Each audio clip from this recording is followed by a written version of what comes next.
Bonjour tout le monde, soyez les bienvenus pour ce nouvel épisode d'Overtime. Je suis David Pietronigro. Avec septembre qui s'est déjà terminé, nous allons pouvoir décortiquer ce début de saison, ces premiers coups de patin disputés aux quatre coins de la Suisse.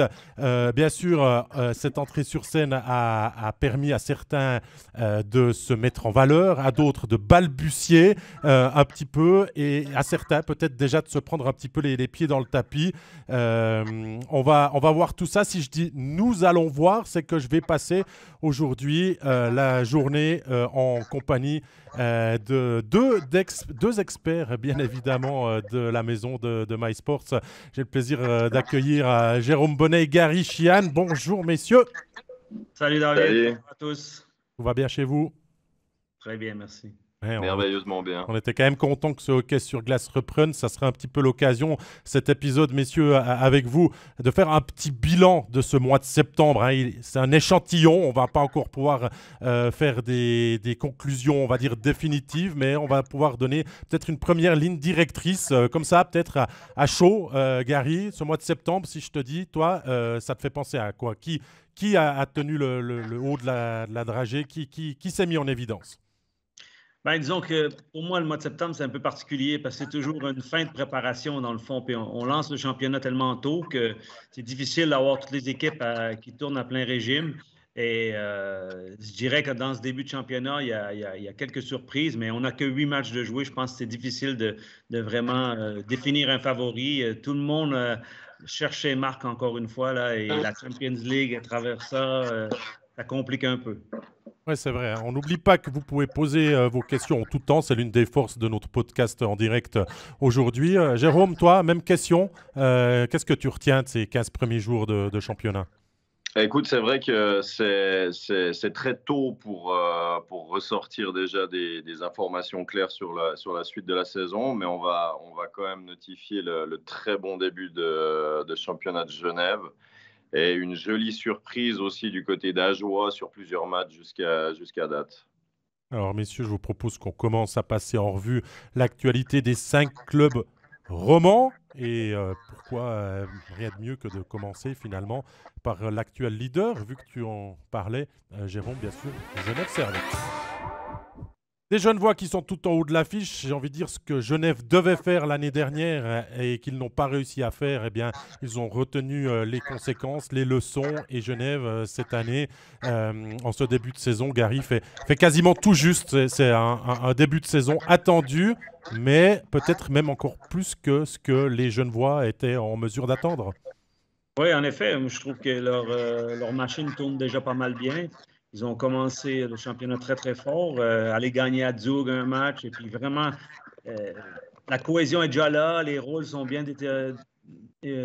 déterminés. On dirait que même si Gauthier Desclous a dû s'absenter un petit peu, Meyer a fait le boulot. Je pense que c'est une équipe qui mérite d'être premier maintenant parce qu'elle gère très bien son début de championnat. Genève, Jérôme, qui s'est donné les moyens de se renforcer, qui est devenu ambitieux, on l'entend aussi dans les discours, met ça en pratique rapidement. C'est de bon augure pour la suite, de partir comme ça. Oui, et c'est pas la première fois qu'on l'entend, hein, cette cohésion d'équipe qu'il y a autour de ce vestiaire à Genève. Il y a beaucoup de fidélité, notamment sur les joueurs étrangers aussi. La saison passée, on pouvait peut-être mettre un petit point d'interrogation sur la qualité défensive, par exemple, de Vatanen ou de Phil Poula même. Et cette année, on a l'impression qu'on a que les meilleurs côtés de chaque joueur et ça paraît sur la glace. Ils ont une efficacité et ce groupe qui fait cette grosse force du côté de Genève. Gary, pourtant, quand on dit qu'on change quand même pas mal de choses dans une équipe, il faut souvent un petit timing pour s'adapter. Là, Genève, par pied au plancher, c'est parce qu'il y a aussi de l'expérience dans le reste du groupe que ça fonctionne comme ça bien? Rappelez-vous du fin de championnat qu'ils ont eu, même si ils ont perdu les playoffs contre Lugano, leur fin de championnat avait été incroyable. Moi, je relie ça à un joueur. Moi, je trouve que dans cette équipe-là, il y a beaucoup maintenant 6 étrangers. Ils ont vraiment une équipe avec beaucoup de profondeur. Mais un joueur suisse comme Tanner Richard qui qu'il fait des performances comme il fait déjà maintenant, moi, je trouve que ça donne l'aplomb à l'équipe. Il n'était pas là l'année passée en début de championnat. On avait 4 étrangers aussi. Ils ont connu beaucoup de blessures, tandis que maintenant, ben, tout semble leur sourire. Et puis, comme je disais auparavant, les rôles sont bien définis. Et la profondeur de l'équipe, elle est là. Des Praplan, des Bertaggia, c'est quand même de la qualité en joueur suisse. Comme j'ai mentionné Richard l'avant, je pense qu'ils ont quelque chose, des arguments qui sont solides. Et puis, ils ont meilleur temps de commencer comme il faut parce qu'ils auront de toute façon un passage dans la saison qui va être plus difficile. Et si ça n'aurait pas été le cas, ben après, on dit que tu n'atteins pas les objectifs et tout ça. Et ils ont quand même remanié beaucoup le staff. Avec l'entraîneur, même s'il était en place la saison passée, maintenant c'est son première saison où il commence. Et il y a beaucoup de choses à gérer, il y a beaucoup de stars dans cette équipe-là, mais je pense qu'ils font un très bon travail pour l'instant et ça paye. Tiens, Jérôme, on va aller dans le chat une première fois. Il y a une question d'Ismax là, qui m'interpelle. C'est vrai, il a raison. On attendait beaucoup de cette love story du retour Omar Artikainen qui se retrouve, qui arrive à Genève après avoir joué plusieurs années ensemble. Et pourtant, on voit beaucoup Phil Poula et Vatanen en ce début de saison. Enfin, comment t'expliques ça? Oh, écoute, c'est certainement qu'il va y avoir un moment de rodage aussi. On parle que l'équipe est bien en place. Ça fait aussi c'est aussi en rapport avec la profondeur. Et s'il y en a deux, trois qui ne performent pas à un moment donné, ça paraît quasiment discret parce que le reste de l'équipe fonctionne. Et c'est un petit peu l'histoire de chaque équipe où tous les joueurs ne sont pas au meilleur de leur niveau en même temps. Et en même temps, la profondeur fait que ça passe un petit peu inaperçu. Et tant mieux, ça leur permet de se mettre en place gentiment. Je pense qu'un Linus a besoin d'un petit temps encore d'adaptation pour retrouver son plein potentiel. Je l'avais dit aussi sur l'émission, c'est un joueur qui prend énormément de place. Une fois qu'il est sur la glace, on joue énormément. Donc, effectivement, quand ce joueur se cherche, il peut un petit peu ralentir ses coéquipiers au départ. Non, moi, je me fais aucun souci pour la suite du championnat. Regardez, Omar Kartikainen qui ne carbure pas encore à plein régime, mais on voit les supporters genevois amener leur confiance et leur joie du début de saison. Quel plaisir d'être supporter genevois en ce moment. Hein. C'est Quentin, c'est Didier qui dit ça. On a lu aussi sur les réseaux sociaux des stops de count en voyant le classement et Genève Servette en haut. Ça veut dire qu'il y a encore un gros potentiel à pouvoir amener dans cette équipe de Genève par rapport à ce qu'ils ont laissé transparaître dans ces 15 premiers jours. Ah, je pense que oui. Je pense que la cohésion va s'améliorer encore et puis peut-être l'équilibre dans l'équipe va s'améliorer aussi. On n'a encore pas beaucoup vu des joueurs dans la profondeur, même si elle est très bonne. Mais tu vois, on a un gars comme Rod maintenant, leur capitaine, fait un excellent début de championnat. On n'en parle pas beaucoup parce qu'il ne joue pas sur l'avantage numérique et puis des choses comme ça, mais il apporte la profondeur nécessaire à l'équipe, il joue son rôle. Je pense que tant et aussi longtemps que tout le monde va accepter son rôle et puis la marge de progression, elle est énorme. Il faut espérer pour eux que le facteur chance va rester là aussi au niveau des blessures, ces choses-là, parce que c'est une équipe qui n'a jamais été épargnée de ce côté-là. Et tant que leurs joueurs clés vont pouvoir tirer l'équipe en avant, ça va rendre tout le monde meilleur. Il y a Quentin, Jérôme, qui nous demande si on voit des faiblesses dans cette équipe de Genève. Lui nous dit de son sentiment, j'ai l'impression que même lorsque notre équipe est menée, il ne panique jamais et travaille en équipe pour finalement toujours trouver une solution de gagner. Oui, et c'est vrai. Moi, j'y reviens encore, mais j'ai l'impression qu'il y a deux joueurs qui ont eu besoin d'une saison peut-être pour s'habituer sur la taille des patinoires, ce qui est chose faite selon ce début de saison. On aurait pu se poser la question par rapport à la santé des clous aussi, sur ses hanches, ses adducteurs. Ça a l'air d'être sur la bonne voie, en tout cas jusqu'à maintenant. Donc, une faiblesse, en somme, jusqu'à date, j'en trouverais pas forcément, mais ça va être voilà, la constance sur la saison et ces choses-là qui, en somme, on ne contrôle pas tout dans une saison, notamment les blessures, et on peut que leur souhaiter que tout se passe bien de ce côté. De faire attention à cette loi de la moyenne aussi, hein, comme dit notre estimé Stéphane, toujours qui va les rattraper une fois forcément dans cette saison. Il y aura des moments plus difficiles à gérer. Puis c'est là aussi qu'on va peut-être pouvoir voir la qualité de ce groupe, comment elle se gère, comment elle va de l'avant, comment elle trouve des solutions pour pouvoir rebondir. On pointait du doigt Gary en début de saison et Jérôme l'a un petit peu entrouvert, cette discussion des gardiens, des clous pour l'instant. Petite alerte et il est de retour. Et Robert Maillère tient bien la baraque aussi. Ouais, Robert Mayer, on dirait qu'il se sent mieux à Genève que n'importe où ailleurs parce que son passage à Davos et puis à Langnau n'a pas été aussi bien qu'il performe maintenant. Je pense que Desclos a besoin aussi d'avoir quelqu'un avec lui qui le rassure aussi un petit peu. Il est capable de sauter un soir, puis Robert peut jouer. Alors, je pense que ce côté-là, moi, je pense que c'est plutôt sur le plan défensif. Si les blessures arriveraient sur le plan défensif, ils n'ont quand même pas la profondeur non plus qui est énorme. On joue avec 2 étrangers derrière, alors il faut beaucoup de temps de glace. Tant qu'il n'y aura pas de blessure, je pense que ça peut aller. Mais dans ce secteur-là, peut-être qu'il pourrait avoir des soucis si la malchance se présenterait. Des solutions ou de la profondeur, ils n'en ont pas autant qu'en attaque. D'autant plus que Genève reste maintenant sur 6 victoires de rang, hein, 7 victoires en 8 matchs. Jérôme, seul petit couac, c'était à la deuxième journée en s'inclinant contre Bienne. C'est un départ rêvé, qui colle avec un petit peu les déclarations d'avant-saison et les objectifs que le club se fixe très haut. C'est tous des bons points et beaucoup moins de doutes qu'il y a 12 mois en arrière, tout ça, dis donc. Bah oui, ça met en orbite un petit peu pour la suite et c'est toute l'avantage et la sérénité que tu peux avoir dans un groupe, c'est que si tu fais un départ canon dans une saison comme ça, tu vas avoir le droit à l'erreur parce que personne n'est parfait et ils vont avoir certaines défaites qui vont arriver, mais ils ont ce luxe d'être serein en tout cas sur la globalité jusqu'à maintenant. C'est quelque chose que d'autres clubs, on va en parler plus tard certainement. D'autres clubs n'ont pas ce luxe-là et on a pu voir ces dernières saisons, par exemple, qu'un club comme Bienne tirait son épingle du jeu assez souvent en début de saison.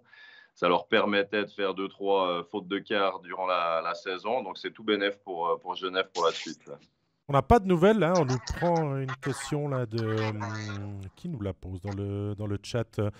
Si on avait des nouvelles de Joris par rapport à son éventuelle sanction, là encore rien vu tomber de plus, Gary. Hein. Non, rien de plus. Mais pour rebondir un peu sur ce que Jérôme disait là, moi d'un côté, il ne faut non plus pas trop être surpris du succès de Genève, même si rappelez-vous une année en arrière, 2 ans en arrière, si on veut, ils étaient en finale contre Zug. Ils ont eu un mauvais départ l'année suivante. Il y a eu des changements. Il y avait pas mal de blessures. Ils ont fini le championnat très, très fort. Si tu veux, dans les 3 dernières saisons, avec cette saison-ci, Genève est au top.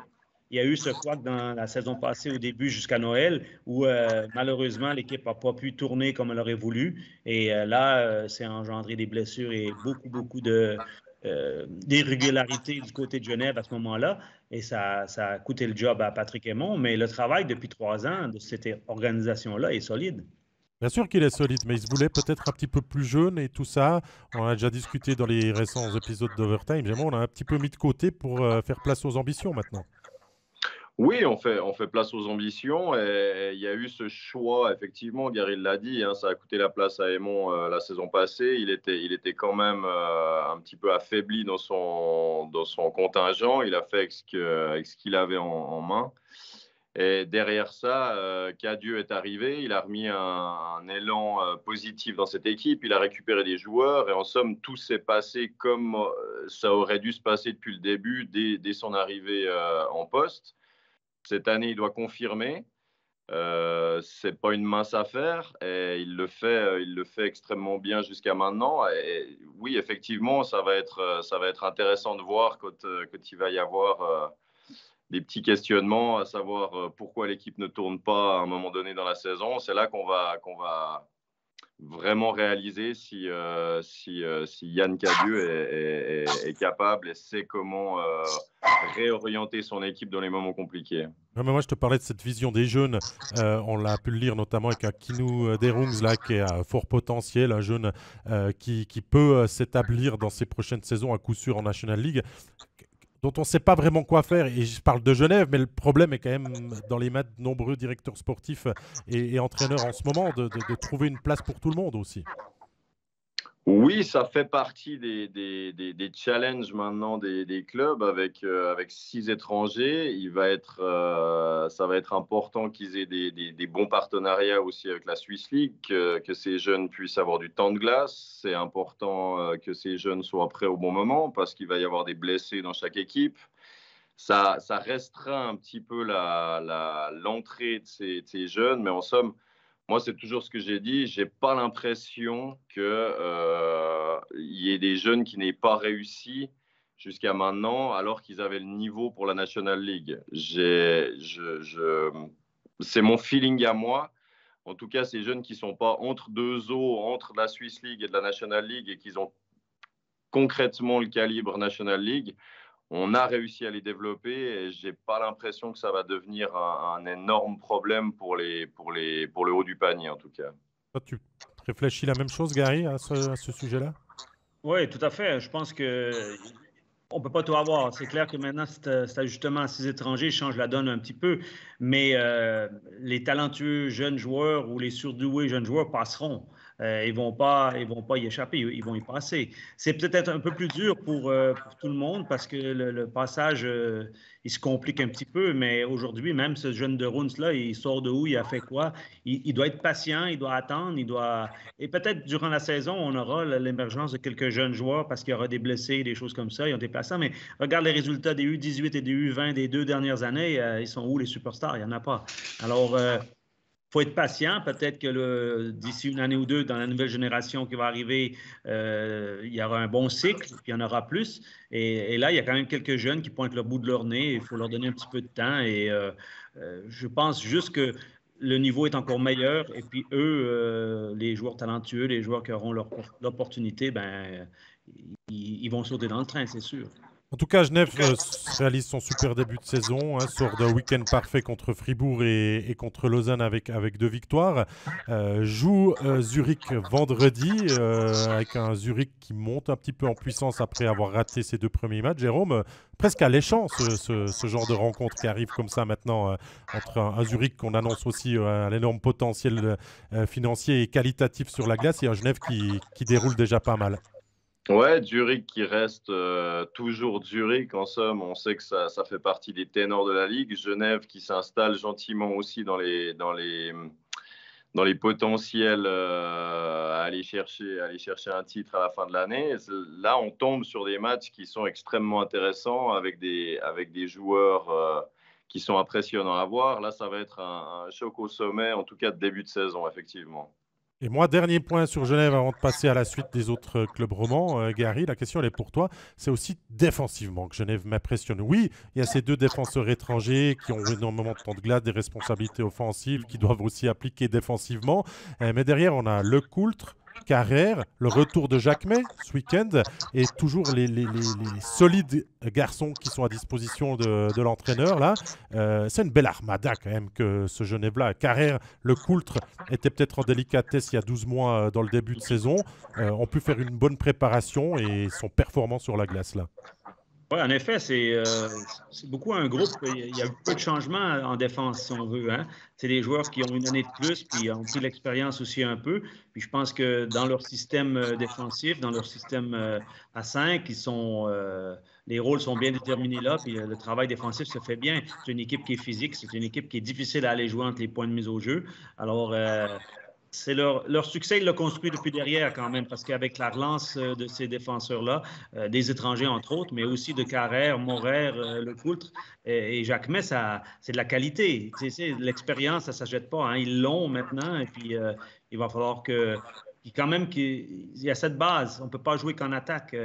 On l'a vu ceux qui ont regardé le match hier. Zug a joué qu'offensif hier et puis c'est Ambry les a battus. Mais cette assise-là, cette balance entre la défense et l'offensive est très difficile à trouver et ils ne sont pas premiers du classement pour rien, ils l'ont déjà trouvé.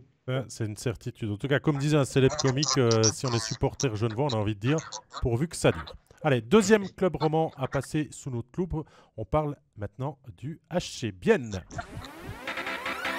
Des Zélandais, j'ai envie de vous dire, messieurs, dames, qui font du HC Bienne. mauvais en préparation. On s'inquiète, les titres un petit peu dans les journaux régionaux biennois, et on commence le début de la saison de manière parfaite avec 4 victoires en 4 matchs. On rassure tout le monde, et Bienne fait toujours des gros points pour se mettre à l'abri dans ses entames de saison. C'est un petit peu la marque de fabrique d'Antitermenen. Mais là, sauf Jérôme, qu'on vient de camper sur 3 défaites avec pas grand-chose dans le jeu non plus qui a été démontré lors des dernières sorties biennoises. Alors, effet début de saison moins bon que les dernières années? C'était effectivement leur marque de fabrique d'aller chercher énormément de victoires sur le premier tour du championnat. Et là, il s'avère que, tu le dis, ça retombe un petit peu trop tôt. Ils sont actuellement sur 3 défaites.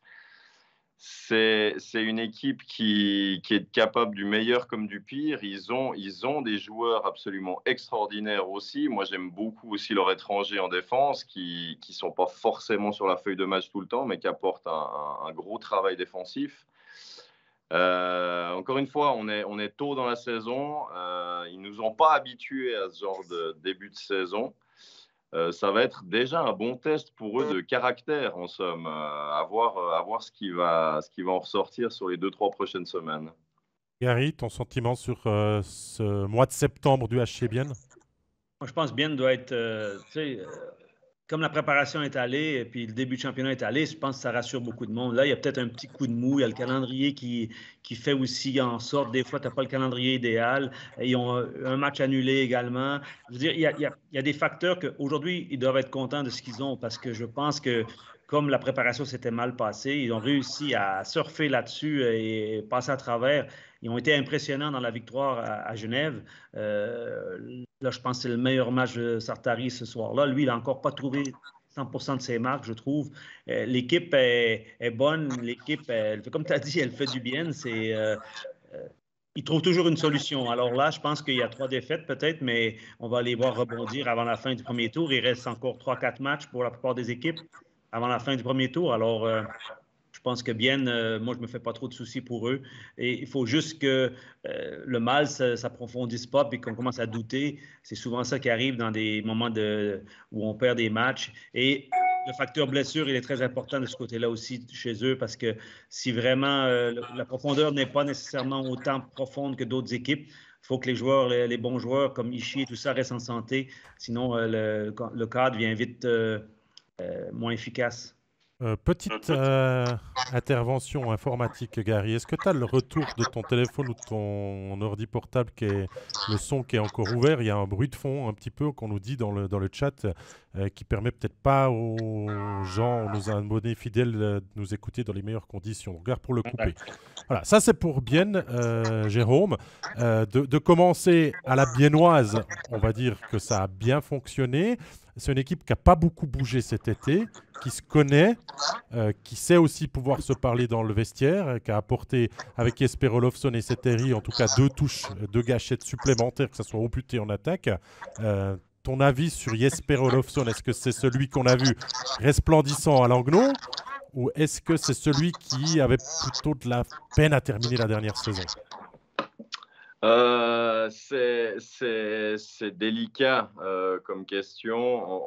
En toute franchise, l'avenir nous le dira parce que changer d'équipe comme ça pour un joueur comme Olofsson, c'est toujours une nouvelle aventure. Ça dépend beaucoup de qui c'est qui va avoir à ses côtés, de quelle manière il va s'imbriquer et à quel point ça va être vertueux ou compliqué.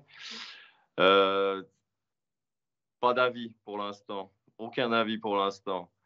Et pour rebondir aussi sur ce que disait Gary, il est vrai que cette équipe dans la globalité, en somme, même sur ses défaites, moi j'ai trouvé qu'il y avait des jolies réactions dans l'équipe. Donc peut-être qu'ils n'ont pas réussi à aller chercher vraiment ces victoires sur un 2 soirs.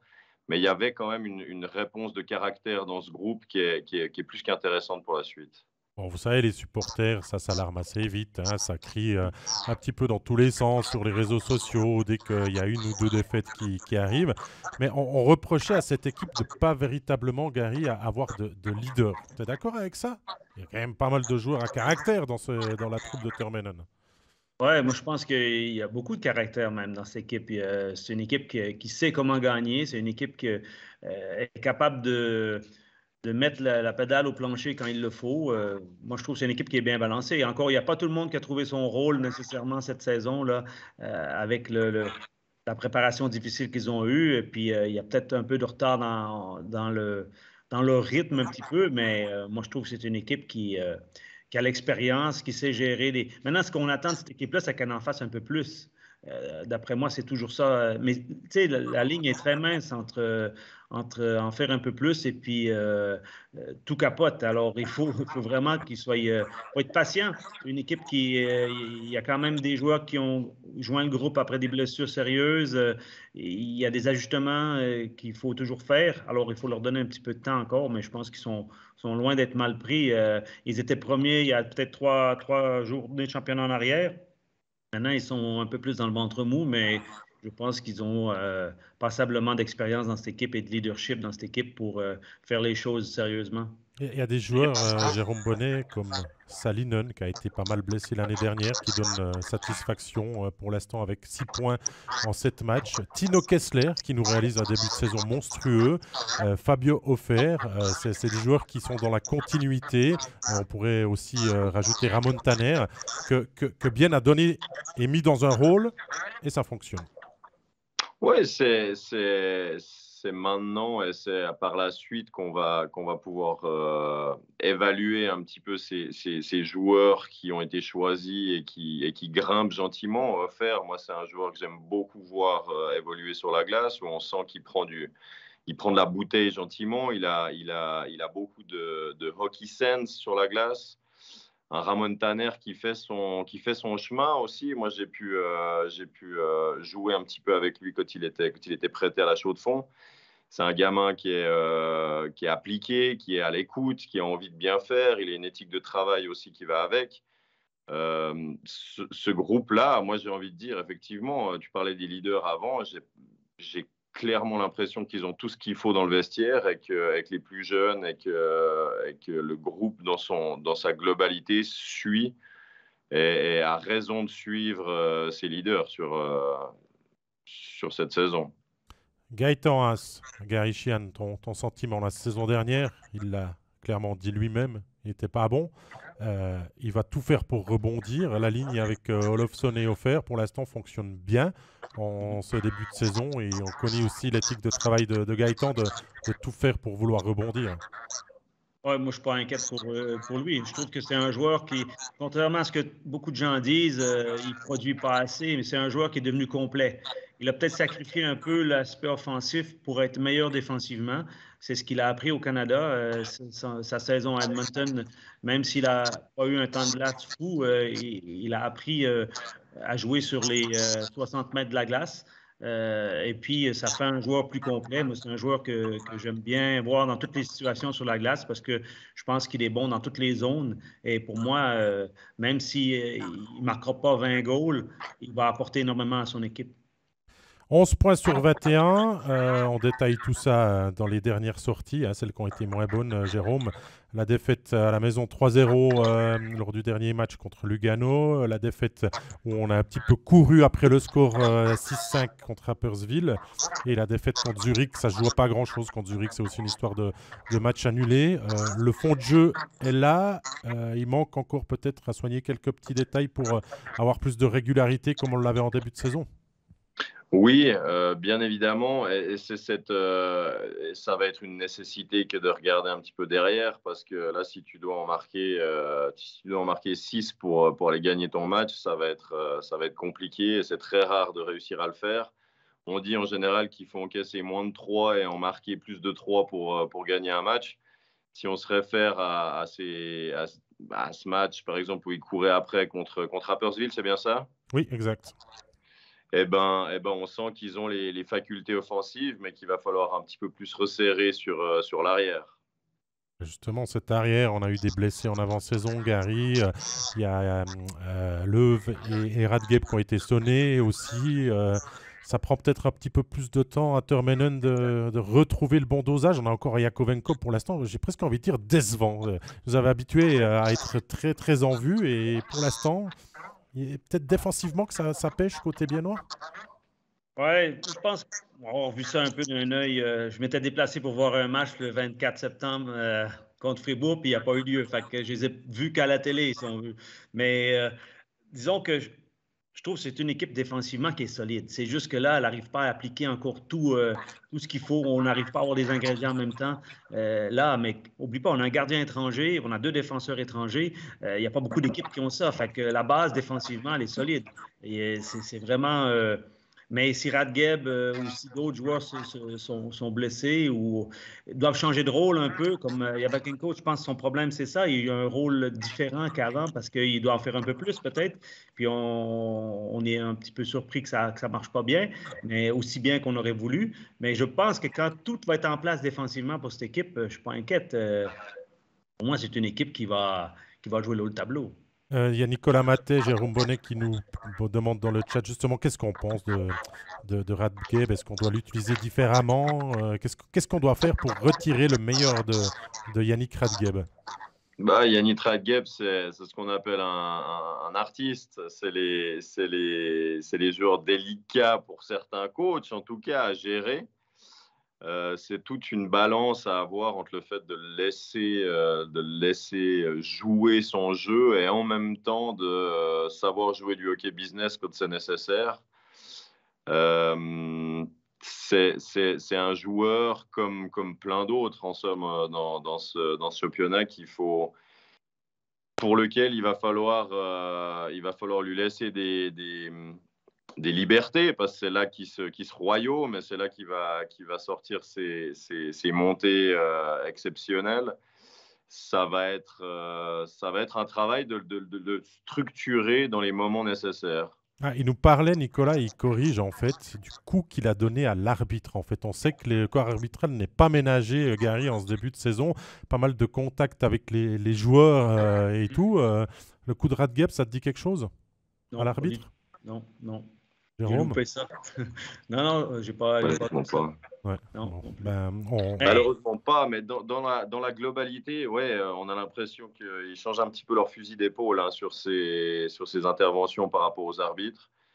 On ne connaît pas forcément la ligne directrice par rapport à ce qu'on a pu voir depuis ce début de saison sur cet aspect-là. Moi, je pense que si on sifflait un petit peu moins sur les contacts, en tout cas complètement non voulus, ça ferait pas de mal, en somme, ça fait partie du hockey. Mais j'ai pas vu du tout le contact de Radgeb. Ouais. Mais moi, si je reviens sur la question du début par rapport à lui, moi, je trouve que c'est un joueur qui s'est énormément amélioré dans les 2 dernières saisons. Puis je suis content que Bien a pu le prolonger, le garder, parce que c'était un genre de joueur que beaucoup d'équipes auraient eu besoin, un défenseur sur le plan offensif. Il a un excellent lancer et je trouve qu'il s'est amélioré défensivement. On l'a tellement critiqué sur le plan défensif ses premières années à Fribourg, à son retour à sa première saison à Bienne. Et je trouve qu'il a fait d'énormes progrès pour l'avoir vu de proche l'année passée. Et je peux vous dire qu'il n'est pas facile, il est pas si facile que ça à jouer. Quand il est dans sa game, quand on lui donne son temps de glace et puis des responsabilités, je pense qu'il en a beaucoup plus maintenant qu'il en avait l'année passée ou l'année d'avant. Voilà ce qu'on peut dire du HC Bienne. Pour l'instant, actuellement 7e avec 4 victoires, 3 défaites, 11 points sur 21 dans ce début de saison. On va passer à un 3e club en revue avec vous, messieurs. Il a des dragons dans son logo. Ouais, Fribourg-Gotteron est habitué à jouer les premiers rôles depuis 2 ans, mais est passé d'un pilotage automatique à un pilotage manuel. Donc il faut un petit peu plus se concentrer au moment de changer les vitesses et pas oublier de se relancer. C'est un petit peu ce qui arrive, Jérôme Bonnet, à ce Fribourg-Gotteron qui n'a pas pu repartir sur les mêmes bases de ces 2 dernières saisons et qui doit peut-être un petit peu plus travailler pour avoir des résultats. Ouais, on aurait pu envisager un retour en grâce de la même façon qu'ils avaient survolé le championnat une bonne partie de la saison précédente. N'oublions pas que sur les 5 premiers matchs de la saison dernière, ils ont été aussi dans une situation compliquée. Est-ce qu'il va y avoir un petit temps d'adaptation pour 1 ou 2 joueurs? Est-ce que finalement Adi Domenico ne commence pas à manquer à cette équipe? Je suis persuadé qu'ils ont aussi un groupe qui leur permet de jouer les premiers rôles. C'est un groupe qui gentiment se rajeunit, mais qui garde passablement de joueurs d'un certain âge aussi. Ils ont de quoi. Pour moi, et là, j'aimerais bien avoir l'avis de Gary là-dessus. Pour moi, le plus grand chantier sur cette saison, ça va être la gestion de Dubé, qui gentiment a plusieurs années au compteur du côté de la BCF. Et peut-être le discours devient plus délicat ou plus compliqué avec les années qui avancent. Gary, qui a une énorme expérience là-dedans, en ayant fait beaucoup d'années dans les mêmes clubs, est-ce que c'est quelque chose qui, pour toi aussi, est un challenge de Fribourg cette année?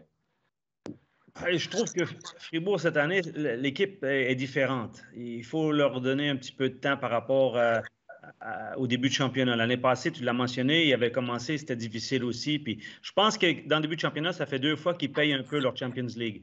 Il y a un petit contre-coup dans le début de championnat et puis peut-être la Champions League fait que, parce qu'ils ont fait des bons parcours les 2 années dans la Champions League et puis en tout cas au début de cette année et puis l'année passée. Alors je pense qu'ils payent peut-être un peu ça. Après, c'est plus le même style d'équipe. Les étrangers, les rôles sont un petit peu différents. Oui, Di Domenico n'est plus là, mais je pense qu'ils vont trouver d'autres solutions. L'équipe marque peut-être pas aussi facilement qu'elle l'aurait fait l'année passée, qu'elle le faisait l'année passée. C'est différent un petit peu. Et puis pour revenir à ta question un peu, ben pour moi, Dubé avec les 2 casquettes, je veux dire, c'est la longévité fait qu'être un avantage parce que tu peux corriger tes erreurs, tu peux changer quelque chose si tu dois changer quelque chose. Quand tu n'es que l'entraîneur-chef, tu te rallies à ton chef technique, puis s'il n'a pas de moyens, ben, tu es un peu dans le trouble. Mais là, je trouve que ce que Fribourg a fait ces 2 ou 3 dernières années ne peuvent pas être remises en question maintenant nécessairement dans la gestion. C'est juste que là, c'est un autre style d'équipe. Puis ça prend plus de temps à venir. Eh bien, finalement, ils ont meilleur temps d'être meilleurs à la fin qu'au début parce que c'est à la fin que ça compte. Ça, c'est très juste, Gary. Mais moi, je reviens vers vous, messieurs, et vers toi, Jérôme, en premier. Est-ce que c'était pas inévitable qu'on allait parler de Di Domenico qui n'est plus là? Est-ce que c'est pas des sujets, forcément, quand ça va pas bien, trop facile de se rattacher pour expliquer un petit peu ce que vit Fribourg dans ce début de saison? Ah bah, bien évidemment, on a le meilleur rôle, nous, en général. C'est toujours beaucoup plus facile d'avoir un micro, Non, mais les fans aussi, hein. Il y a d'être à Rodrigo qui nous dit l'extérieur. c'est qui de la Rose. Il y a Benji qui dit on sent clairement le manque Di Domenico. Donc c'est un avis partagé aussi par les fans du Mais Dragon. c'est un joueur où tu sentais qu'il était, et qui est toujours d'ailleurs, mauvais perdant, qui a de l'orgueil et qui peut faire tourner un match, qui peut faire en sorte que l'équipe se réveille à un moment donné.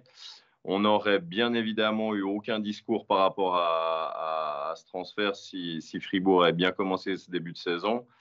Moi, je suis quand même persuadé qu'il y a des joueurs suisses aussi qui sont sur un bon trend du côté de Fribourg et qu'en somme, le vestiaire est supposé être assez fort de lui-même pour réagir. Et encore une fois, je ne voulais pas remettre en question ce qui avait été fait sur les années précédentes. Ma seule question par rapport à Dubé, c'est avec le passif de certains joueurs qui sont là aussi depuis plusieurs années, est-ce que le discours devient plus délicat de temps en temps? Je sais qu'il a les 2 casquettes et en même temps, la communication avec les joueurs, le coaching en tant que tel, pas le fait d'être entraîneur et d'amener des tactiques, mais le discours du coach, est-ce que ça devient plus délicat ou plus compliqué avec les années qui avancent? C'est juste ça ma question. Ah ouais. Ouais, j'ai compris un peu, mais pour moi, non, c'est pas un problème. C'est à un moment donné, là, on est au plus haut niveau du hockey en Suisse, et puis c'est un business, il faut être professionnel. Même si quelqu'un a une philosophie, puis il tient à sa philosophie, et puis à la fin de la journée, il faut regarder qu'est-ce qui a marché à Fribourg ces dernières années. Et même si ça fait 5 ans, 6 ans qu'ils sont ensemble, à un moment donné, le long terme, il paye. Ça, c'est prouvé. Alors, à mon avis, des fois, c'est vrai que, tu sais, sur la glace, la différence, c'est que tu peux toujours avoir un soir un joueur qui se cache derrière un autre. Ils sont 22, ils sont 5 sur la glace en même temps. Tu ne peux pas faire ça au tennis, tu ne peux pas faire ça au golf. Mais au hockey, il y a des périodes où tu peux te cacher un peu puis espérer qu'un autre va prendre le lead.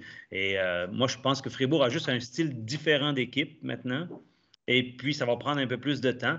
Et puis, oui, les Delarose et des gars comme ça, maintenant, on cherche leur identité, mais c'est des joueurs complets, c'est des joueurs qui ils doivent s'adapter au championnat aussi, mais c'est des joueurs qui vont tirer leur épingle du jeu, mais je ne pense pas qu'on peut s'attendre à des joueurs qui vont marquer 25 goals, quoi. Gary, quoi qu'il en soit, vu qu'on est un petit peu dans le bilan du mois de septembre, on n'attendait pas à ce que Fribourg se retrouve quand même 11e avec 8 points sur 21 de récoltés, quoi qu'il Ouais, en soit. d'accord.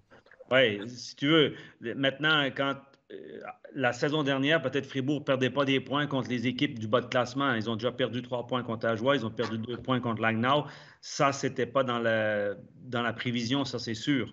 Après, il y a des concours de circonstances qui font que ben, ils ont eu un Boltzhauser en grande forme. Ils sont venus jouer à Ajoie. C'était un match à la maison où ce que les émotions étaient hautes et puis Ajoie a performé. Et puis voilà, ils doivent maintenant gérer peut-être ce passage-là, un calendrier peut-être qui pensait leur sourire, puis finalement, leur calendrier il est un petit peu plus délicat qu'il était. Puis l'adversité qu'ils auront maintenant de finir le premier tour fort va déjà être une première réponse pour voir comment ils vont s'en sortir. Jérôme, j'ai aussi l'impression qu'on attend énormément de Sorensen et de son retour au jeu. Ah oui, bien sûr, bien sûr. C'est le gros manque annoncé de ce début de saison. Ce qui n'empêche qu'un joueur ne fait pas tout, hein. C'est comme si, et ça pourrait être aussi un problème dans d'autres clubs. On parle de, je ne sais pas, si on enlève Tom Ernest de Genève, ça pourrait aussi devenir une autre équipe. C'est dans ce moment-là, en général, que les joueurs derrière doivent relever leur niveau de jeu, prendre les responsabilités qui leur reviennent.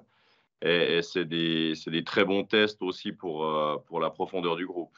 Bon, la semaine est intense pour Fribourg, Gary.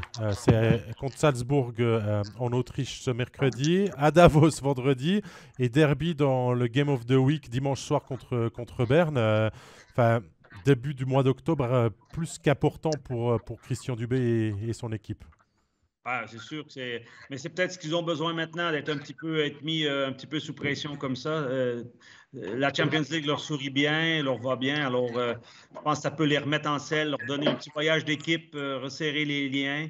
C'est pas plus mauvais, surtout que le dernier match à la maison, ils ont dominé, puis ils n'ont pas gagné. Mais voilà. Moi, je pense que c'est un mal pour un bien, ça. Dans le fond, ils ont besoin de ce stress-là maintenant. Il y a besoin peut-être d'un powerplay encore plus dominant. Il n'est pas mauvais en ce début de saison, Jérôme, mais le fond de jeu est là. Et puis, il faut éviter ces petits écarts de concentration qui font perdre ces matchs qu'on peut expliquer contre Ambry, que l'on perd en prolongation 2-1, contre Langnau aussi. Ces points perdus. J'ai pas envie de dire bêtement, parce que ce n'est pas le bon mot pour l'adversaire non plus, mais c'est des points que Fribourg n'avait pas l'habitude de laisser passer les autres années. Mais il y avait peut-être une différence de niveau aussi en termes d'organisation qui faisait qu'il y avait un ou deux matchs qui pouvaient paraître faciles avant et qui n'est plus forcément le cas par rapport à ce qu'on voit depuis le début de cette saison.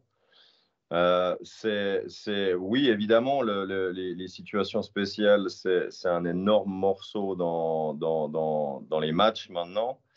On peut aussi dire qu'au final, un match contre Genève, ils ont été peut-être malchanceux sur une décision arbitrale et ça se joue à peu de choses. Ils ont quand même pas réussi à marquer sur un 5 minutes de pénalité derrière. Avec des si, on peut faire beaucoup de choses. Maintenant, ce qui doit les motiver vraiment et ce qu'ils doivent aller chercher, c'est ces points qui font la différence au classement. À vous écouter, messieurs, vous n'êtes pas inquiets pour Fribourg. Pas du tout même. Pas du tout. Non, je crois pas. Non, il n'y a pas de raison. Je pense qu'ils doivent peut-être se rendre compte un peu plus de l'adversité, peut-être un peu plus là, dans ce début de championnat qu'elle était l'année passée. Et beaucoup d'équipes sont encore en rodage par rapport à 6 étrangers. Eux, ils évoluent toujours avec un étranger en moins. Alors, je pense qu'il y a encore une grosse marge de progression. Et puis, c'est peut-être par où ils doivent passer cette saison pour avoir du succès. Alors, c'est les bons mots que l'on peut conclure cette partie sur Fribourg-Gotteron pour passer à un autre dragon, une autre sorte de dragon, celui de la Wivre. Bien évidemment, dans le Jura, avec le HC Ajoie, j'ai envie de dire pour introduire ce mois de septembre du HC Ajoie, messieurs, vous me direz si vous partagez mon avis, que ça a été à deux visages, un petit peu très séduisant au début. On était prêt, on voulait faire quelque chose en début de saison. On a eu des résultats qui sont venus aussi. Une première défaite à 1-0 à Lugano, mais ensuite on a gagné rapidement, on a mis des points au chaud. Et c'est presque un retour à la normale là, sur les dernières sorties. C'est plus compliqué, Jérôme. Le mois de septembre de Ajoie, tu le résumes comment, toi? Bah, excellente mise en route. Oui, je pense que les clubs peut-être les prenaient de haut avant la saison. Il y en a un ou deux qui se sont fait remettre en place.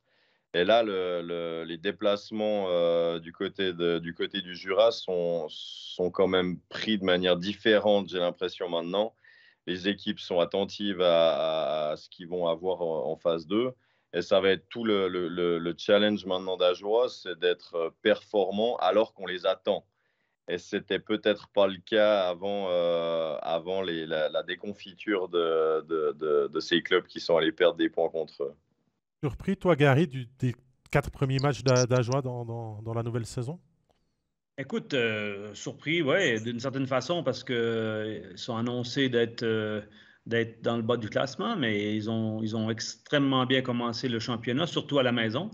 Et ça, c'est la vitamine la plus importante d'un début de championnat, c'est de gagner à la maison. Et ça, ils ont réussi à le faire de belle façon en battant une équipe comme Fribourg. Là, ça donne la confiance et puis c'est quand même une marque on va dire, d'efficacité que tu as besoin et puis de performance. Et là, ils l'ont eu. Et après, c'est vrai que là, maintenant, on arrive sur un week-end plus difficile, mais je pense que l'expérience d'avoir déjà joué une saison les a aussi aidés à préparer celle-là. Il y a beaucoup de nouveautés. Alors, je pense que tout le monde veut montrer son meilleur visage maintenant. Puis c'est un peu normal. Tu commences quand même bien, même s'il n'y a rien de garanti. Et là, à la maison, ils ont été bons. Gary, la question, je te la pose à toi. Les performances de Devos et d'Asselin, ces joueurs vraiment placardés Swiss League qui ont cartonné et qui étaient meilleurs compteurs de la Ligue à un moment donné, euh, c'est pas vraiment une surprise de les retrouver là quand on connaît l'éthique de travail de ces deux joueurs notamment. Ouais, non, c'est pas.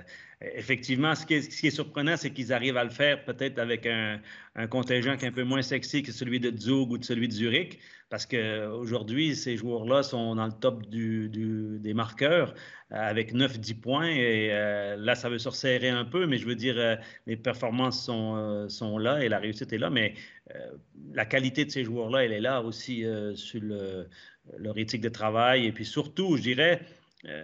Tout le monde est un peu surpris de les voir là, mais à quelque part, il y a de la qualité dans leur jeu. Et puis, s'ils sont efficaces, ils performent bien, ben, ils vont se maintenir longtemps dans le top des marqueurs.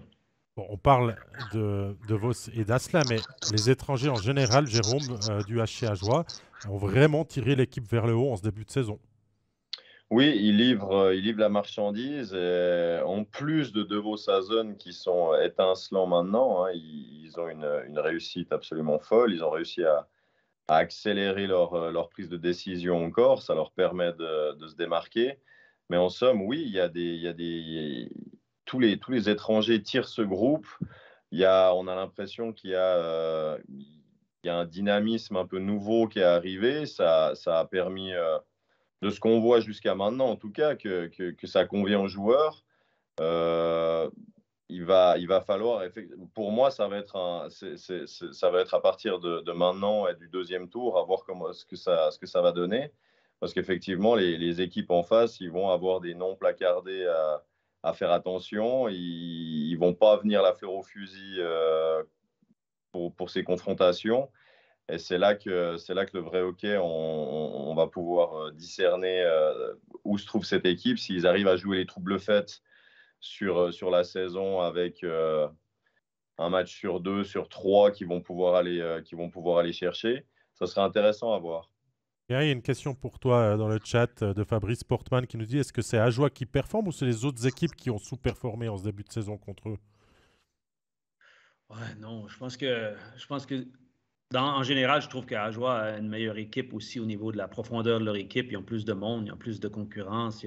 Défensivement, ils sont plus gros. Et puis, il ne faut pas oublier, à mon avis, la clé de leur succès, on parle d'Asselin et de Voss, bien sûr, mais Wolf et Chacho, ils livrent la marchandise aussi bien que d'autres gardiens de but renommés dans ce pays maintenant. Et puis ça, même la performance de Chacho à Davos, je veux dire, c'est un 8-1 s'il ne performe pas. Hein. Je veux dire, ça se termine quand même 5-1, mais je veux dire, c'est des arrêts clés, il en a fait énormément. Puis le match de Wolf contre Zurich, c'est pareil. Alors, je pense que l'équipe est quand même plus profonde. Deux étrangers en défense. Un Brennan, on n'en parle pas beaucoup, mais il fait un gros job défensivement également. Je pense que l'équipe a un style différent. Puis, je veux dire, l'année passée, on jouait à 4 étrangers. Longtemps, on n'a joué qu'avec un. Cette année, ils ont 6 étrangers et ça, c'est important. Puis il y a le retour d'Eisen qui va arriver bientôt. Alors, c'est positif pour eux. Ouais, ça c'est la bonne nouvelle. Hein. Il y a Yann Derungs et Joe Eisen qui sont de retour à l'entraînement, qui retrouvent la forme. Ça devrait arriver ces prochaines semaines. Et encore une question pour toi, Gary. Je reviens vers toi après. De Joris Charmillot qui nous dit d'abord d'immenses merci pour tout ce que tu as apporté pour le HCA. Je crois que tu es toujours dans les cœurs là-bas, Gary. Ça ne va pas changer. Mais est-ce que tu es surpris de la trajectoire et de la carrière de Valentin Pilet, te demande Joris. Alors oui, même sa venue, son retour à Ajoie, c'est un joueur qui a pris pas mal de bouteilles ces 2 dernières saisons à Viège. Je pense qu'il me surprend bien. Je pense que s'il arrive à rester dans ses limites, jouer dans ses limites, il va être très efficace. Son gabarit l'aide énormément et je pense que ça fait un des atouts de plus à cette équipe-là qu'il n'y avait pas l'année passée. Sa solidité défensivement. Il a pris le temps de glace de Rouillé, il a pris le temps de glace de Pouilly, il a pris le temps de glace de beaucoup de joueurs par sa présence physique. Je pense qu'il est, vraiment un joueur qui me surprend. Honnêtement, il me surprend en bien. Jérôme, bien sûr que ces 2 premières semaines, c'est trop short pour se faire une idée de ce qui peut attendre le HCA par la suite. Il y aura forcément des moments plus compliqués et tout, mais le début de saison réussi et ses points engrangés ont fait dire à Julien Vauclair sur les ondes de la radio RFJ et la radio jurassienne qu'il ne fallait pas changer d'optique l'objectif qu'ils avaient en tête. Et je pense qu'il a entièrement raison de se dire, oui, on a été 6-7e du classement, on a été proche du podium après deux journées. On est maintenant, je crois, à la 10e place avec 9 points. Mais nous, ce qui nous intéresse en premier lieu, c'est toujours de sauver sa place en National League maintenant que la relégation va être intégrée. Donc les points cumulés que Cloton et Langnau n'ont pas fait, c'est du bonus pour l'instant pour le HCA. Non, mais ils ont tout à fait raison de garder les pieds sur terre. Il ne faut pas qu'ils commencent à se voir plus beaux qu'ils ne le sont après quelques matchs. Non, mais ça pourrait donner l'envie d'eux. Il y a un point extrêmement positif là-dedans, c'est qu'ils savent maintenant que s'ils sont structurés, qu'ils jouent avec le meilleur hockey de chaque joueur dans cette équipe, ils sont capables d'aller chercher ces victoires.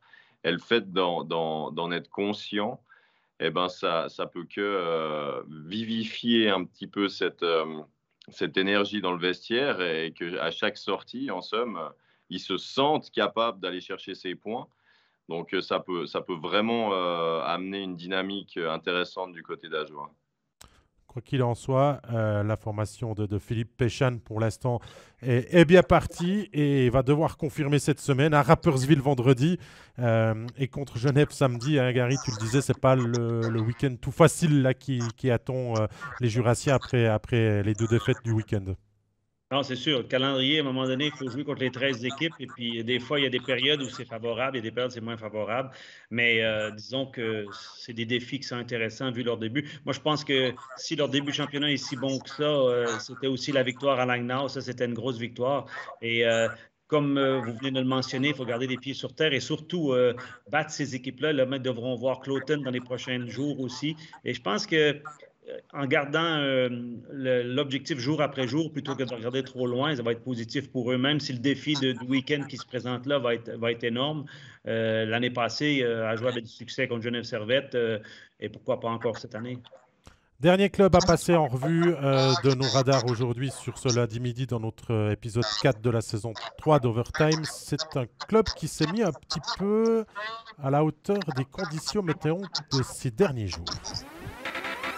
Oui, le Lausanne Hockey Club alterne le chaud, mais surtout le froid. Là, depuis quelques matchs, la formation de John Foust campe sur 4 défaites de rang et 12e au classement.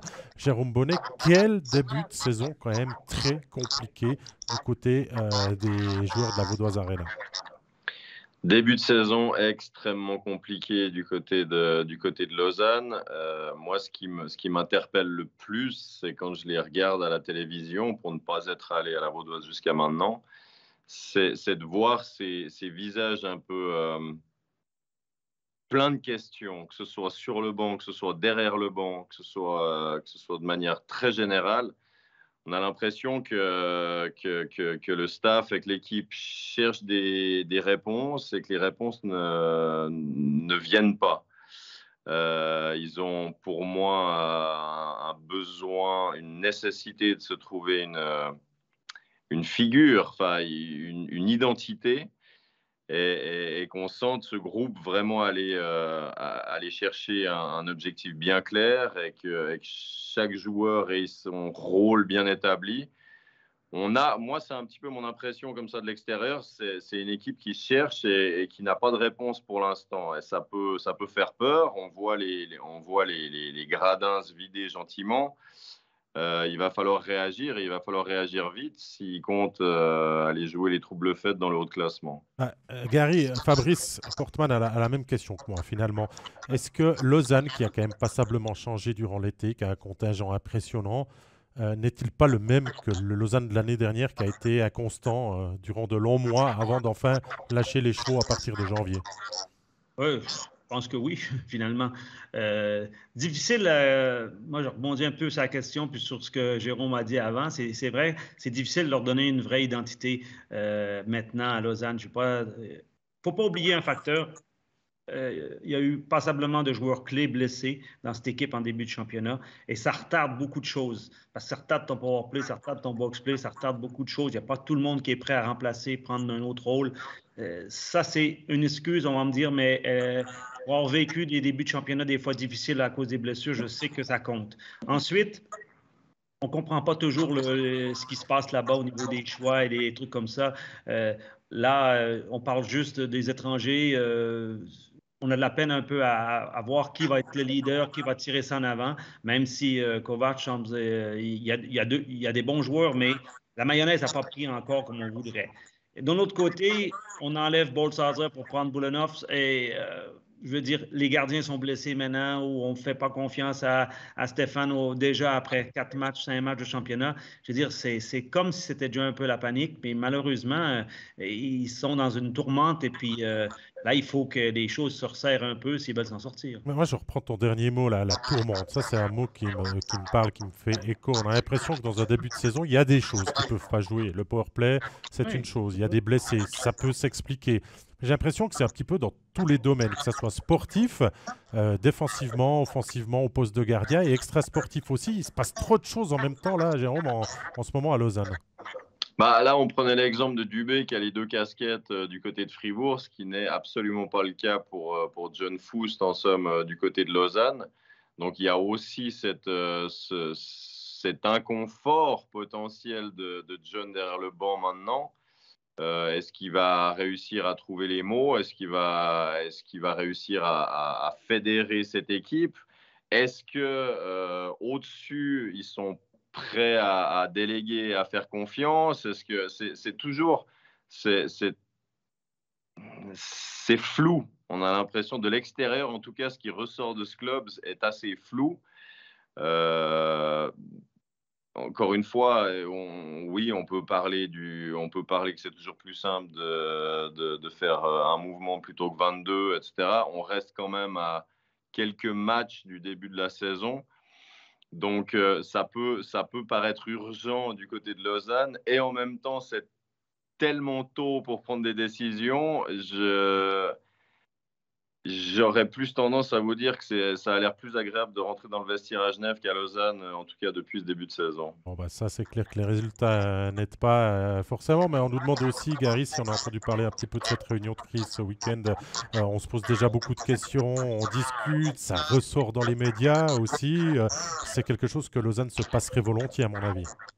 Ah, je pense que oui. Je pense qu'ils sont dans on mentionnait le mot tourmente, là, mais dans le fond, ils sont en train de vivre le championnat début de championnat que peut-être Genève Servette avait vécu l'année passée. Si tu veux, des joueurs clés qui ne sont pas là, ça retarde beaucoup de choses, comme je mentionnais, et ça complique les choses. Et puis, on avait tellement bien surfé dans la préparation. Lausanne semblait prêt à commencer ce championnat-là. Ils l'ont entamé peut-être un calendrier qui était un peu plus difficile qu'une autre équipe, mais il faut l'assumer. Et puis, maintenant, ben, il y a tellement de choses qui se passent autour que finalement, si tu n'es pas intégré ou tu es près dans la région, tu ne peux pas nécessairement tout savoir ce qui se passe. Mais à un moment donné, on dit qu'il y a un déficit, il y a des problèmes aussi au niveau des finances. À un moment donné, on dit, ben voilà, et il n'y a pas tout qui est clair finalement autour de ce qui se passe là-bas. Mais de séances de crise ou quoi que ce soit, je ne sais pas ce qui est ressorti vraiment. Moi, je trouve que l'équipe a de la qualité. Il faut juste leur donner peut-être un petit peu de temps maintenant et être patient parce que c'est vrai que les joueurs clés, ils n'ont peut-être pas la profondeur. Tu sais, c'est une équipe qui a plein de profondeur, mais tout d'un coup, ils envoient un Maillard à Bienne, et d'un coup, ils envoient un Doué à Sierre, et puis ils ont une équipe qui n'est pas capable de gagner sur la glace, puis qui manque de joueurs à un moment donné. Ils jouent quasiment à 3 lignes. Il y a un problème à quelque part. Il faut que là, l'identité de l'équipe n'est pas claire et la direction dans laquelle ils veulent aller non plus. Bon, avant de prendre la question de Laurent Antonioli, peut-être ce qui pourrait faire le plus de mal à Lausanne, Jérôme, ça serait de perdre ce contact avec ses supporters. On voit la patinoire qui n'est pas remplie, et des attitudes aussi très négatives qui descendent des tribunes, ce qui est normal aussi. On veut du spectacle, on veut des buts, on veut des émotions qu'il n'y a pas. Mais ça serait quand même dommage de perdre ce qui a longtemps représenté quand même un super public de notre championnat. Ben oui, le public à Lausanne, c'est clairement pas le plus clément du pays, hein. Ils ont des attentes, que ça ait été en Swiss League ou en National League maintenant. On leur met la salive à la bouche quand même avec ce nouvel écrin, avec des nouveaux investisseurs, avec des possibilités financières qui sont complètement différentes de ce qui avait été fait durant les années précédentes. On met l'eau à la bouche, c'est les plus fervents supporters. Néanmoins, c'est pas ouais, ils sont en attente en général, et quand ça fonctionne pas, ça peut ne pas fonctionner pendant un petit moment, mais il faut qu'il y ait des explications et que l'organisation reste transparente avec eux. Moi, je trouve que ce serait un point crucial, oui, qu'ils perdent cette ferveur qui entoure ce club, parce que c'est ce qui fait la beauté du LHC. Il y a cette question qui revient toujours quand une équipe ne fonctionne pas. À qui on en veut? À l'entraîneur, finalement. Et il y a Yannick dans le chat qui nous dit que Foust a eu en 2 ans quasiment 2 effectifs complets différents, et qu'il faut se rendre à l'évidence, son système ne fonctionne pas. Donc pour lui, ça serait peut-être une solution de le changer. Question que surenchérit Laurent Antonioli en disant, bon, si on change John Foust, qui à la place? Gary? Toi? Tu la voyais venir, non? Oui, je la voyais venir, mais effectivement, on est dans des positions délicates maintenant quand on parle de ça. Et puis, c'est vrai qu'on se met à la place de John Foust maintenant, c'est difficile parce que j'ai l'impression qu'à Lausanne, on a mis la barre très, très haute, et puis on n'avait pas encore analysé tout ce qu'il y avait dans l'équipe et tout ce qui allait se passer. Alors, nous, on fait partie d'une fratrie des entraîneurs. On ne veut pas se souhaiter de mal ou quoi que ce soit. Alors, il faut quand même respecter le travail qui a été fait, puis voir si à l'interne, ils sont capables de trouver des solutions. Après, je pense qu'il y a beaucoup d'entraîneurs qui seraient prêts à prendre ce challenge-là, ça c'est sûr. Mais il faudra voir ce que l'avenir va réserver. La saison est encore très, très longue. Et puis pour moi, je trouve que c'est très rapide dans la saison pour peser sur le levier de l'entraîneur. Justement, couper des têtes, ça peut apporter des réactions derrière. On l'a vu l'année dernière, il y a eu avec l'arrivée de Cadieux un changement d'état d'esprit en Genève qui est reparti de l'avant. Là, c'est tôt. Et surtout, Jérôme, on remet vite en critique la personne qui peut-être est derrière le banc. Je te l'accorde, c'est pas la personne qui a le plus d'émotions. John Foust, dans des moments où son équipe a besoin d'être révoltée, aurait peut-être une bonne gueulante et tout, mais est-ce que c'est vraiment lui le responsable de tout ça aussi? C'est jamais la faute que du coach dans ces tourmentes. Mais c'est ce qui fait la complexité de leur situation, en fait. C'est ils ont réussi, malheureusement, à se mettre en position très délicate, quasiment trop vite, parce que on n'est pas du tout habitué à remettre en question une globalité comme ça qui entoure une équipe aussi rapidement dans une saison. Et je pense que c'est pas forcément sain non plus, mais les personnes à l'extérieur sont en droit de se poser des questions au vu de ce qu'ils voient et au vu du manque de réaction qu'on peut voir, que ce soit derrière le banc, que ce soit sur la glace. Moi, ma vraie question, c'est de savoir jusqu'à quel point les gens placés au-dessus sont prêts à déléguer et à faire confiance aux gens qui sont sur le terrain. Ça, c'est peut-être aussi une question intéressante à avoir. Moi, je ne me rends pas compte, mais on sait que Svoboda prend de la place. Est-ce qu'il aime pouvoir interférer dans les choix sportifs? C'est aussi ça que tu poses la question à un coach. Il y a des coachs qui vont être OK pour se faire superviser de très près. Et d'autres coachs vont simplement refuser aussi selon l'environnement de travail qu'on leur propose. Il y a beaucoup de questions. On peut peut-être vite les passer en vrac. On répond assez rapidement, messieurs. Gary, pour toi, une question dans le chat. Est-ce que Kenny, c'est un joueur des deux premiers blocs d'une équipe comme celle de Lausanne? Non. Non, je ne crois pas.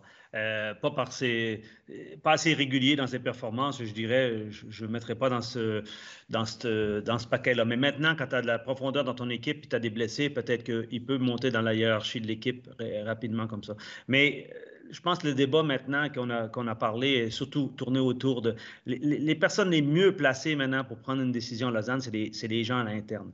Nous, on regarde ça de l'extérieur, puis on a nos avis, mais... Tu sais, le levier, tu le fais sauter à Noël ou tu le fais sauter au mois d'octobre, c'est les gens à l'intérieur qui doivent savoir ce qui se passe. Nous, on ne sait pas ce qui se passe à l'intérieur. C'est peut-être pas du tout la faute à John Foust, c'est peut-être pas du tout la faute à Pierre-Paul Jacques, mais à quelque part, c'est un business, puis il faut prendre ses responsabilités, et puis il faut croire en quelque chose, il faut avoir une idée claire. Puis c'est à l'interne qu'on sait ça. À l'interne, nous, à l'extérieur, que John Foust... il n'y a pas de réaction sur le banc ou autre chose comme ça. Nous, on ne sait pas ce qui se passe à l'interne. On voit juste le produit. Puis là, pour l'instant, il n'est pas satisfaisant pour les spectateurs, il n'est pas satisfaisant pour l'organisation.